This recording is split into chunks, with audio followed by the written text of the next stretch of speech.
guys with us today. Actually, it's the first time we're doing an event in a venue. And I hope na-feel nyo no, like you're in zone. Except that, in zone, nasa-snow na daw ngayon. So wala kaming snow. Pero I hope we created an ambience for you guys to enjoy our Chicken Cafe launch today. Ayan. So, siguro to start off, I'll introduce myself. Let me show slide natin. Ayan. So, I'm Chingu Gretch. Ako naman, I love watching K-drama when I have the time. Kaya medyo updated na yan. Yung sinabi ko kanina. And I like eating Korean food. So my K-fave is Moonnaengmyeon. I'm not sure if you guys know that, but it's the cold noodles Korea. I really like it. I don't know why. And I love marketing as well. So thinking about new ideas, new campaigns, developing new ideas, and new products as well. So today, we're introducing one of this to you guys. And we'll move on to the next slide. So siguro just to introduce our company, so we are from NutriAsia. You would probably know us more for our other brands. No? So we're not just a pantry staple, but I'm sure in your own homes you would have one of the products here. Diba? So we create powerhouse brands like Dati Boutique, Mang Tomas, Dufran, Silver Swan, UFC Papa, and also yung oils natin na si Golden Fiesta. And we have also recently expanded to beverage. So I've heard some of you like our locally, no, our Filipino juices. Can you go on to the next slide?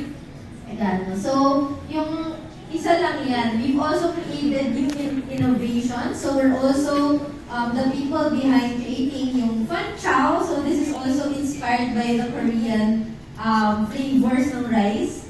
No? So, we created si beef bulgogi, bibimbap. No? So, and yung Korean endorser namin na si Kim Son Ho. Ayan, and then we also created new lines of sauces. No? So, siguro this is just to show how much we love innovating and creating new products and new ideas for our Filipino consumers. And recently, can you go on to the next slide, please? We've also expanded to beverage. No? So, we're very, very proud to also introduce yung locally natin. So, these are our line of local Filipino juices, diba? So, saan pa kayo makakita na juice na created from dragon fruit, from passion fruit, no? All sourced from the Philippines. And today, we are introducing our newest line of beverages. Move on to the next slide, please. Yan. So, ang new brand namin na si Chingu Cafe. Yan. So, thank you. Applause. Ayan. So, our Chingu Cafe is actually our newest brand for NutriAsia. A lot of people have been asking me kanina, is it a Korean brand? It's actually not a Korean brand. It's a Philippine-made brand. No? So, it's our newest brand under NutriAsia, under the beverage lines. And but no, it's created 100% in Korea. Yeah. So to talk more about our Chingu brand, I will have my senior BM Chingu Pao to come over here. Very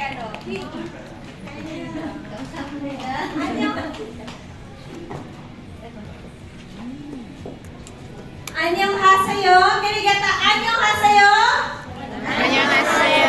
Okay, so I just like to introduce myself also, no? So I'm Chingu Pao, as I told kanina with Kyla. I love anything Korean, from K-drama, the one I'm watching now is When the Phone Rings. If nakita nyo siya sa Netflix. I love K-variety shows from 2 Days, 1 Night, from Street Woman Fighter to Running Man. Yan. I also love Korean food. I just recently got home from galing kami Korea last week, and parang it's like a heaven of food, diba? Parang from the Myeongdong street food to your samgyeopsal, to your bosam. And of course, I love K-pop. So my ultimate group is EXO. Do you have any EXO-L? I see an EXO-L here. So I'm a certified EXO-L, but a pandemic EXO-L. So nasa tingi-era po tayo, no? Medyo magastos for 2024. Pero sabi nga ni Carla, it's all worth it. And fun fact, I know how to read and write in Hangul because of the pandemic. So, when nasa bahay tayo lahat, and parang masaya mag-study, no? So, I just know how to read and write. And in greeting, I I just want to greet everyone. 안녕하세요. 저는 Pau입니다. 반갑습니다. Diba? Very authentic tayo for today. But aside from that, in the terms of work, I love brand marketing because it always has been my passion because I love seeing how the consumers react or love the brand. So, enough about me. Next, about the Chingu. Next slide, please. So, as what Gretch mentioned, Chingu Cafe is a proudly owned local brand. So, dun sa mga nagtatanong, it is, you can only find it in the Philippines because it's a brainchild of NutriAsia. It's, but it embodies the quality of a South Korean product. So, it's 100% developed, produced, packed, and imported from South Korea. So, it's actually being produced by one of the biggest F&B manufacturers, and we have a very, very good partner with them. And I think, yung iba sa inyo nakatikim na, no? So, I'd just like to introduce, so next slide, please. So, we'd like to officially introduce Meet Our Chingu. So, we have our coffee line, which we can say that it's really made from real coffee extract. So, for those who have tasted the caramel latte, vanilla latte, hazelnut americano, you can really taste the sweetness of it, and you could also taste the strong coffee taste. Diba? My personal favorite is actually the caramel latte. And a fun fact, we actually soft launched the coffee line during the Kim Son Ho fan meet. So, yung mga nandun, baka you are quite familiar about it. And it was actually sold out 3 weeks after launching exclusively on e-commerce. So it really goes to show that there's really a penchant for anything Korean or this coffee line. And because of that, we've introduced our AIDS line. So our AIDS naman is our strawberry lemonade, green grape aid, and peach iced tea. So yung mga nakatikim, at hindi pa nakakatikim, so go ahead, we have the Chingu cart later. And lastly, our newest addition to the line and coming soon is actually our matcha latte. So yung matcha latte is also an inspiration kasi parang we see that there's a lot of matcha places around. So parang sabi namin, diba, aside from coffee, aside from the juices, why not offer the matcha as well? So next slide. So you might be wondering, kasi you see that in pouches, diba? It's really actually best consumed over ice. So here's just a short video on how to consume it.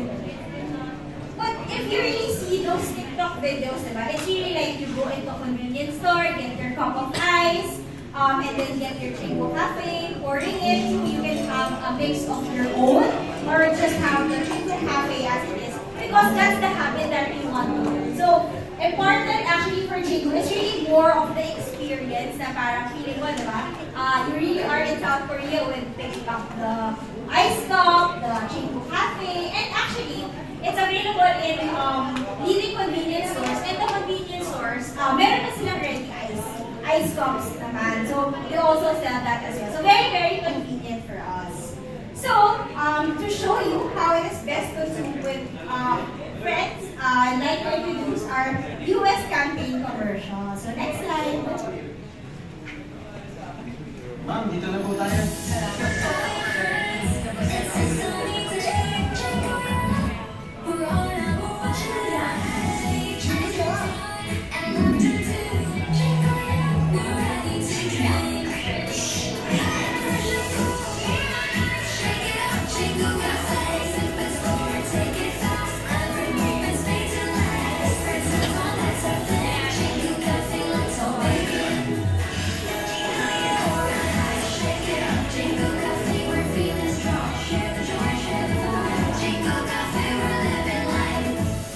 Chingu Cafe, ready to drink iced coffee.